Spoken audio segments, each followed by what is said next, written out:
then, of course, you get into the next election, which is the election of 1860. And this is the election that Lincoln won, where he was the declared candidate for the Republican Party. But again, as you just saw, he was not the first person to be a candidate for the Republican Party. But you had Abraham Lincoln, then you had the Southern Democratic Party. So they switched. This is another big lie that they don't, they try to sell people on that the war was between the North and the South. And that's true to a certain extent. But it actually had a lot to do with the two-party system. It was really between the Republicans and the Democrats. And the Republicans were the ones in the North. The Democrats were the ones in the South. They were the ones that were pro-slavery.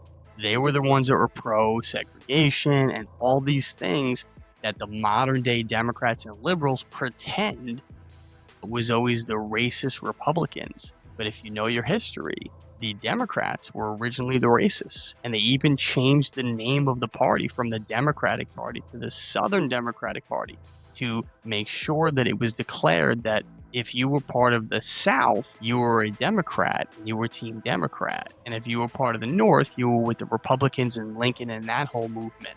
So this was an important time in history, and it was a line in the sand. They were saying if you were with the Democrats, you are with the South. And if you are with the Republicans, you're with the North. So for anybody who likes to pretend or give false history that the, racists, the ones that wanted slavery to continue were the Republicans, you don't know your history. Look at it. Look back, do your own research. The Democrats were the ones that were involved with that stuff.